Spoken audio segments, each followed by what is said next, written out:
जय हिंद दोस्तों। स्वागत है आप सभी का यूपीएससी समाधान एंड रिसर्च प्लेटफॉर्म पे।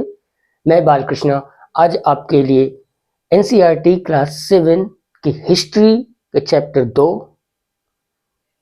को एंड करने आया हूं। आज हम उस चैप्टर को अंतिम पड़ाव की ओर लेकर जाएंगे। आशा है आप सभी लोग अच्छे होंगे।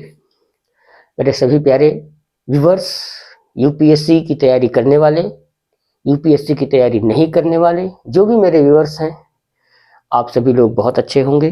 ठंडी का मौसम चल रहा है, वो भी अपने आखिरी पड़ाव पर है और उम्मीद है आप सभी लोग अच्छे तरीके से रह रहे होंगे। पूरी व्यवस्था के साथ रहिए क्योंकि ठंडी का मौसम है। इस समय लापरवाही बिल्कुल भी बर्दाश्त नहीं करेगा मौसम। तो हम अब आगे अपने चैप्टर को बढ़ाते हुए हम चोल साम्राज्य पर चर्चा कर रहे थे। तो आज हम चोल साम्राज्य की एग्रीकल्चर के बारे में डिस्कस करेंगे। चोल साम्राज्य का जो एग्रीकल्चर है, एग्रीकल्चर क्या है, उनका डेवलपमेंट कैसे हुआ, इतना अधिक चोल जो है विकसित कैसे हुए, इतना शक्तिशाली कैसे हुए, उनका साम्राज्य इतना समृद्धि कैसे हुआ और किस प्रकार से उन्होंने इतनी अधिक शक्तियां अर्जित की। तो सबसे पहले हम देखेंगे कि जो एग्रीकल्चर में जो नए नए डेवलपमेंट हो रहे थे, उस डेवलपमेंट ने एग्रीकल्चर के क्षेत्र में जो डेवलपमेंट हुआ, उस डेवलपमेंट ने क्या किया कि चोल साम्राज्य को काफी समृद्धि प्रदान की। जैसे आप देखते हैं कि जो कावेरी नदी है, कावेरी नदी बंगाल की खाड़ी में जाकर के गिरती है। अब बंगाल की खाड़ी में गिरने से पूर्व, बंगाल की खाड़ी में गिरने से पूर्व वो बहुत सारे छोटे छोटे चैनलों में डिवाइड हो जाती है। कैसे, आप देखिए, जैसे कि ये कावेरी नदी है, यहाँ पर जो है बंगाल की खाड़ी है। अब यहाँ ये गिरने से पूर्व क्या होती है कि ये छोटे छोटे चैनलों में डिवाइड हो जाती है। जैसे कहीं इसका जो पानी का बहाव है इधर हो जाता है, इधर हो जाता है। ये जो आप देख रहे हैं, ये जो बहाव इसका इधर उधर जो हो जाता है, तो कभी कभी क्या होता था कि इन पानी का जो जमाव था ये ओवरफ्लो हो जाता था। तो ओवरफ्लो होने की वजह से जो उनके द्वारा उस नदी के द्वारा बहा करके लाई गई जो मिट्टियां होती थी, वह इन किनारों पर आकर के, यहाँ पर किनारों पर आप देख रहे हैं, यहाँ पर जमा हो जाया करती थी। तो इन मिट्टियों की सबसे खास बात क्या थी कि पहली बात तो ये नम होती थी, दूसरी बात ये कि इतने लंबे सफर को तय करने के बाद इन मिट्टियों में काफी अधिक उपजाऊ होने की शक्ति आ जाती थी। अब इन उपजाऊ होने के कारण क्या होता था कि चावल की जो पैदावार थी वह बहुत अधिक पैमाने पर होने लगी। अब जब चावल की पैदावार अधिक होने लगी तो क्या हुआ कि जब आवश्यकता से अधिक हो जाता है कोई भी चीज, तो आप क्या करते हैं, सेल आउट कर देंगे, बिक्री कर दी जाएगी उनकी। जब इनकी बिक्री कर दी जाएगी तो उससे भी जो धन प्राप्त होगा वह भी राजा को प्राप्त होता था। अब किसानों को प्राप्त होता था किसान कर के रूप में। पहली बात तो धन जो है अनाजों को देता था, उसके बाद अनाज के माध्यम से जो धन प्राप्त होता था उन धनों को देता था। तो इस प्रकार से जो है चोल साम्राज्य धीरे धीरे काफी अधिक विकसित हो गया। दूसरी बात ये कि इनका ये इतना अधिक विकसित हो गए कि जो है आप देखेंगे कि साल के एक एक वर्ष के बीच में जो है दो दो फसलें काटी जाने लगी। हालांकि आप देखेंगे इतिहास में कि 5वीं और 6ठी शताब्दी में जो है चोल दक्षिण भारत में काफी हद तक कृषि जो है विकसित हो चुकी थी, मगर इस समय क्या होता है कि थोड़ा सा और अधिक एक्सट्रीम लेवल पर ये आ जाता है। अब जब आप ये देखते हैं तो क्या होता है कि फसलों को दो शिफ्ट में काटा जाने लगा, यानी कि एक साल में दो दो फसलें काटी जाने लगी। अब इनकी खेती और ज्यादा, कृषि और ज्यादा अच्छी हो गई, तो इससे इनका विकास होना प्रारंभ हो गया। दूसरी बात ये कि जो है जंगलों की सफाई की गई, डेल्टाओं के लिए तटबंध बनाए गए, नहरें बनाई गई, नहरों के साथ साथ कुएं बनाए गए, तालाब बनाए गए। क्योंकि जब कृषि का विकास किया जा रहा था तो ऐसी परिस्थिति में क्या था कि सिर्फ प्राकृतिक रूप से ही जल को प्रदान कर देना ही जो है पर्याप्त नहीं था, इसलिए कृत्रिम संसाधनों की भी व्यवस्था की गई। वे कृत्रिम संसाधन क्या क्या थे आप इन्हें नोट कर लीजिए। कृत्रिम संसाधन, सिंचाई के कृत्रिम संसाधन,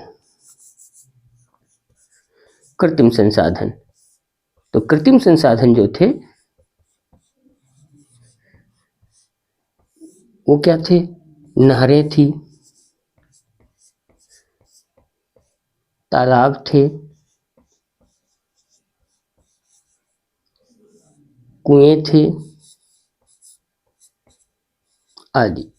तो इस प्रकार से जलों को डाइवर्ट करके या उनको कलेक्ट करके भी सिंचाई की पर्याप्त मात्रा में सिंचाई खेतों की जाने लगी। अब यह जो था, नए नए राजाओं ने तो जो किया वो किया ही किया, साथ में इस व्यवस्था को देख करके जो किसान थे, जो क्षेत्रीय लोग थे, वो भी काफी उत्साहित हुए और उन्होंने भी इसमें बढ़ चढ़ करके काफी हिस्सा लिया और उन्होंने पूरी तरीके से राज्य का एक प्रकार से काफी मदद किया। तो जिससे उनका खुद का तो प्रोडक्टिविटी बढ़ी ही, खुद का उत्पादन बढ़ा, खुद का उत्पादन बढ़ने के साथ साथ राज्य भी काफी समृद्ध हुआ। अब इसके अलावा क्या था कि ये तो हो गया इनका एग्रीकल्चर सिस्टम। अब एग्रीकल्चर में क्या था, इन्होंने एक सिस्टम ये बना रखा था कि इन्होंने भूमि को कई प्रकार से डिवाइड कर रखा था, यानी कि भूमियों की इन्होंने श्रेणी बना रखी थी। हम अभी इसको आते हैं एडमिनिस्ट्रेशन में, तो अब हम एडमिनिस्ट्रेशन ही शुरू करने जा रहे हैं। तो अब एडमिनिस्ट्रेशन में हम क्या देखेंगे कि जो चोल साम्राज्य का जो प्रशासन था, इस प्रशासन में क्या था कि जो किसानों के, जो गांव की जो बस्तियां थी, उनको ये लोग उर के नाम से जानते थे। किस नाम से? उर के नाम से जानते थे। ये आप नोट कर लीजिए कि जो चोल साम्राज्य में छोटे छोटे जो किसानों की बस्तियां थी, उनको उर के नाम से जाना जाता था। चोल साम्राज्य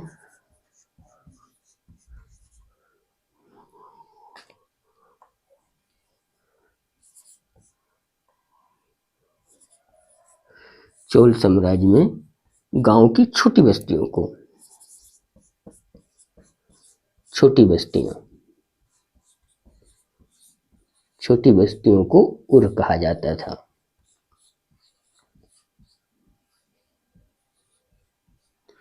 उर कहा जाता था। अब क्या था कि ये जो छोटे छोटे उर थे, इसमें कुछ ऐसे भी किसान थे जो काफी अधिक, जो बड़े किसान थे जिनको हम कह सकते हैं। अब धीरे धीरे क्या हुआ कि बड़े किसानों का एक समूह बनने लगा।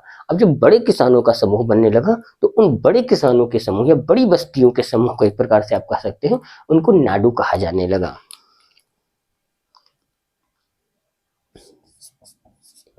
बड़ी बस्तियों को नाडू कहा जाने लगा।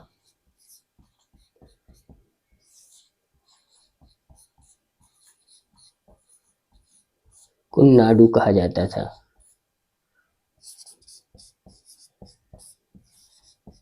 नाडू कहा जाता था। तो अब एक ये और दूसरा ये दो पॉइंट आप नोट कर लीजिए। बड़ी बस्तियों को नाडू कहा जाता था। अब ये जो नाडू थे, ये सिर्फ ये क्या करते थे, ये छोटे स्तर पर कर की वसूली का भी कार्य करते थे। यानी कि यहाँ से करों की भी वसूली की जाती थी, प्रशासन की भी देखभाल करते थे, न्यायिक विभाग को भी देखते थे। अब कौन देखता था? जो बड़े किसान हुआ करते थे। तो जो बड़े किसान थे, यानी कि एक तरीके से हम उन्हें जमींदार कह सकते हैं। तो जो जमींदार थे, वो न्याय और कर का भी व्यवस्था देखने लगे। उसके बाद जब हम और अधिक आगे बढ़ते हैं, तो वेलाल का जो क्षेत्र आता है, वेलाल के क्षेत्र में क्या था कि जो बड़े किसानों का समूह था, बड़े किसानों के समूह में जो अमीर किसान होते थे, उन अमीर किसानों को क्या किया गया कि राज्य की तरफ से उनको अब सम्मानित किया जाने लगा। क्यों? क्योंकि पहली बात तो ये कि वो अपनी कृषि से तो वे टैक्स ज्यादा देते ही थे, क्योंकि उनके पास भूमि अधिक थी, उत्पादन अधिक होता था, तो कर भी उनके तरफ से ज्यादा जाता था। साथ साथ जिन करों की वो वसूली करते थे छोटी छोटी बस्तियों से, उसको भी वे चोल साम्राज्य के सेंटर तक पहुंचाते थे। केंद्र में जब पहुंचाते थे, तो उनके इस योगदान को देखते हुए अब चोल साम्राज्य ने क्या किया, चोल साम्राज्य ने उनको केंद्र में स्थान दे दिया। यानी अब उनका जो स्थान था काफी महत्वपूर्ण हो गया। उनको अरयार और मवेंदा वेलन, इन दो उपाधियों से सम्मानित किया जाने लगा। तो इस प्रकार से चोल साम्राज्य में उर, नाडू और मवेंदा वेलन, यानी तीन राजाओं की सेवा करने वाले किसान, ऐसे अमीर किसान जिनका टैक्स तीन तरफ जाता था या भारी मात्रा में वे चोल साम्राज्य को प्रदान करते थे। तो इस प्रकार से उपाधियां भी दी जाने लगी। अब इसके साथ साथ एक अगली बात और क्या आती है, अगली बात ये आती है कि सिंचाई की व्यवस्था अन्य प्रशासनिक व्यवस्था, न्याय व्यवस्था, इन सभी को संचालित करने के लिए अच्छे तरीके से सभा और समितियों का गठन भी किया जाता था। अब इन सभा और समितियों का गठन किस प्रकार से किया जाता था, तो इसके लिए आपको इधर देखना पड़ेगा कि तमिलनाडु के एक चिंगलपुर जिला है तमिलनाडु में, वहां के उत्तरा मेरूर से क्या है कि यहाँ से कुछ ऐसे एविडेंस मिले हैं जिससे हमें यह जानकारी प्राप्त होती है कि सभा और समिति के जो सदस्य होते थे उन सदस्यों के चयन करने की प्रक्रिया क्या होती थी। तो उनकी प्रक्रिया किस प्रकार होती थी? उनकी प्रक्रिया ऐसी होती थी कि जो व्यक्ति समिति के सदस्य बनने के योग्य होते थे उनको क्या किया जाता था कि उनके नाम को ताड़ के पत्तों को छोटे छोटे टुकड़ों में काट करके एक टिकट या कूपन टाइप का बना करके उस पर उनके नामों को अंकित किया जाता था। और ऐसे सभी लोगों को जो जो प्रत्याशी होते थे उनके सभी लोगों के नामों को ताड़ के पत्तों पर एक छोटी टिकट बना करके उस पर लिख करके एक बड़े से मिट्टी के बर्तन में डाल दिया जाता था।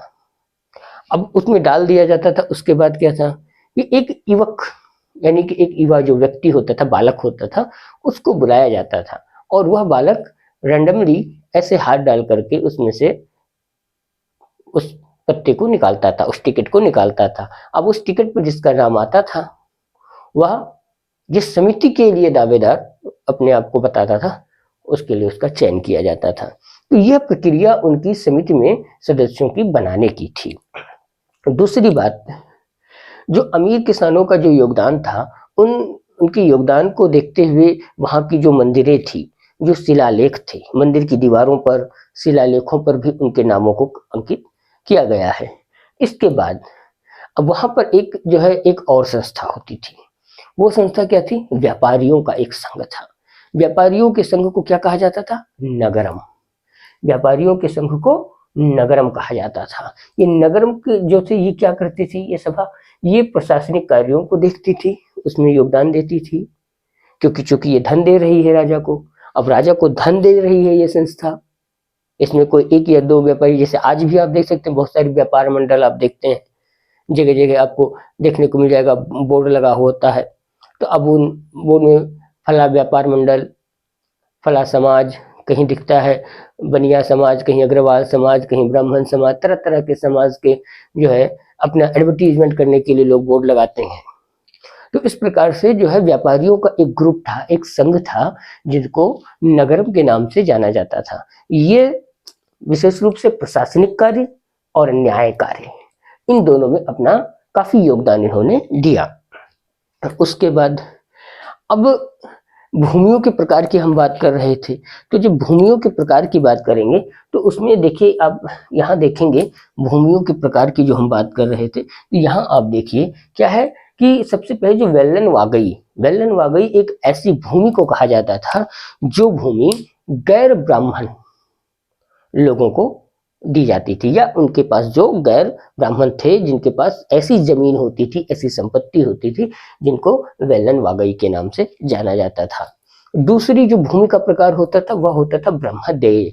ब्रह्मदेय देखिए सुनकर के ही पता चलता है कि ब्रह्म वर्ड जो जुड़ा हुआ है किससे जुड़ा हुआ है? ब्राह्मण से। यानी ब्रह्म वर्ड आप कहीं भी देखेंगे आपको मिलेगा तो वह ब्राह्मण, चाहे वो ईश्वर को इंडिकेट करता हो, भगवान को प्रतीक के रूप में दर्शाता हो, किसी वस्तु को दर्शाता हो, किसी भी चीज को दर्शाता, तो जहाँ पे ब्रह्म वर्ड आकर के जुड़ जाता है वहां पे सीधा सा मतलब है कि कहीं ना कहीं उसमें ब्राह्मण का कांटेक्ट जरूर है। तो अब ब्रह्मदेय जो ब्राह्मणों को जो जमीनें अनुदान के रूप में प्राप्त होती थी, तो ब्राह्मणों को अनुदान के रूप में जो जमीनें प्राप्त होती थी उसको ब्रह्मदेय कहा जाता था।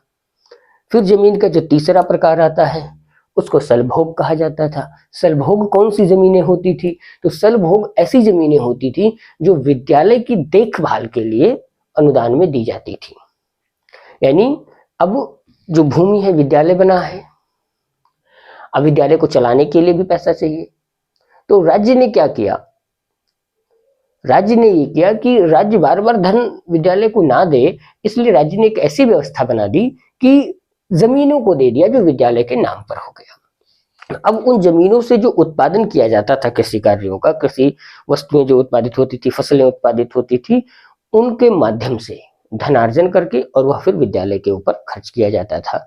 विद्यालय को बनाना है, उसकी मरम्मत करना है, शिक्षा व्यवस्था के लिए सामग्री की व्यवस्था करना है, जो भी है विद्यालय या शिक्षा से संबंधित, तो वह व्यवस्था सलभोग नामक जमीन से की जाती थी। अब अगला आता है देवदान। देवदान भी देखिए, साफ पता चला कि देव यानी कि देवी देवता। अब देवी देवता का स्थान कहाँ होता है? मंदिर होता है। तो ऐसी जमीनें जो मंदिरों के लिए दान में दी जाती थी। अब मंदिरों के लिए दान में दी जाने वाली भूमि का अर्थ क्या हुआ? सिर्फ मंदिर बनाने के लिए ही वो भूमि नहीं होती थी। भूमि दी गई, भूमि पर मंदिर का निर्माण किया गया, उसके बाद अब मंदिर से जो जुड़े हुए लोग हैं उनका भरण पोषण किस प्रकार से होगा? तो उनके भरण पोषण के लिए देवदान नामक जमीन दी जाती थी। जैसे पुजारी, पुजारी के साथ साथ देवदासियां जो पहले प्रचलन में हुआ करती थी, फूल माला बनाने वाले, साफ सफाई करने वाले, उसके जो शिल्पी होते थे, मूर्ति का निर्माण या मंदिर पर जो चित्रकारी की जाती थी या जो शिलाओं पर जो डिजाइन तैयार की जाती थी, तो उन सब के लिए जो शिल्पकार वगैरह होते थे, उन सभी के लिए जो भी खर्चे की व्यवस्था की जाती थी वह देवदान वाली भूमि से की जाती थी। उसके बाद जो अगला प्रकार आता है, पांचवा और अंतिम प्रकार, वो आता है पल्ली छंदम। पल्ली छंदम एक ऐसा भूखंड होता था, ऐसी भूमि होती थी जो जैन वर्ग को दिया जाता था, जैन मंदिरों के लिए दिया जाता था। अब चूंकि जैन भी उस समय काफी जो है चर्चा में थे, जैन धर्म भी अपने उत्कर्ष पर था, तो जैन धर्म के मंदिरों के लिए, जैन धर्म के सन्यासियों के लिए, उसके अनुयायियों के लिए, जो भिक्षु वगैरह थे, उन सभी के लिए जो भूमि दी जाती थी उनको पल्ली छंदम के नाम से जाना जाता था। तो इस प्रकार से चोल साम्राज्य ने अपनी व्यवस्था, कृषि कार्य प्लस अपने साम्राज्य की व्यवस्था, किस प्रकार से साम्राज्य के प्रशासन को चलाना है, इस प्रकार से उन्होंने बना रखा था। अब आप जब इसमें और अधिक आगे देखेंगे तो जब राजेंद्र चोल का समय आता है तो राजेंद्र चोल ने क्या किया? राजेंद्र चोल तो इतना अधिक शक्तिशाली था, इतना अधिक शक्तिशाली था कि उसने तो पूरा श्रीलंका को जीत लिया। सिंघल द्वीप जिसको कहते हैं, श्रीलंका का पुराना नाम आप जान लीजिए, अगर आपको नहीं पता है, उसको सिंघल द्वीप के नाम से जाना जाता था।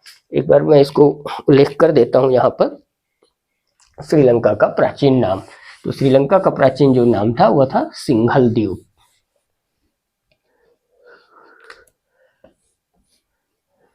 श्रीलंका,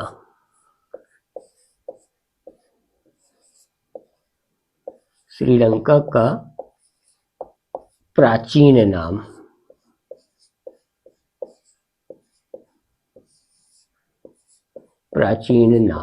क्या था? सिंघल द्वीप।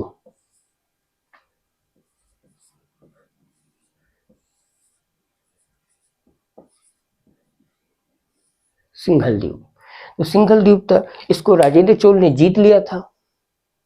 दक्षिण एशिया के बहुत सारे देशों को उसने जीत लिया था। क्यों जीत पाया? क्योंकि अब उसके पास क्या था? नेवी थी, यानी जल सेना उसके पास थी, जो काफी हद तक मजबूत थी, और बहुत अधिक मजबूत होने के कारण उसने समुद्र पार करके दूसरे देशों को भी जीता। तो इस प्रकार से आपने जो पूरा ओवरव्यू देखा चोल साम्राज्य का, वो यह देखा कि ग्रामीण सभ्यता से विकसित चोल साम्राज्य जो गांवों में डिवाइड था, छोटे गांवों में जिसको उर के नाम से जाना गया, बड़ी बस्तियां बनी नाडु कहा गया, व्यापारियों का संघ आया जिसको नगरम कहा गया, भूमि के प्रकार आपने पांचों देखे, और ब्राह्मणों को दान में दी जाने वाली भूमि जो थी या अन्य जो भी थी, उसमें प्रमुख जो ब्राह्मण वर्ग था वह उनकी देखरेख भी करता था। उनके योगदान से काफी खुश होकर के राजा ने उनके नामों का भी उत्कीर्ण किया, नामों को मंदिर की दीवारों पर, शिलालेखों पर, जैसा कि अभी मैंने आपसे जिक्र किया। तो इस प्रकार से अब आज ये जो न्यू किंग्स एंड किंगडम हमारा चैप्टर है, चैप्टर 2, ये आज यहाँ पर समाप्त होता है। तो इसके आगे की चर्चा हम आपसे अपने अगले क्लास में करेंगे। तब तक के लिए आप व्यस्त रहें, मस्त रहें और अपनी पढ़ाई को आप जारी रखें। आपकी परीक्षाएं नज़दीक हैं। उत्तर प्रदेश पीसीएस एग्ज़ाम की डेट आ चुकी है, लगभग 17 मार्च को प्रीलिम्स एग्ज़ाम होना है, जैसा कि अभी ज्ञात हुआ है। और यूपीएससी की परीक्षा भी अब बहुत ज़्यादा लंबा समय नहीं बचा है। आप पूरे मन से लगे रहें। तब तक के लिए अलविदा, फिर मिलेंगे नए क्लास में।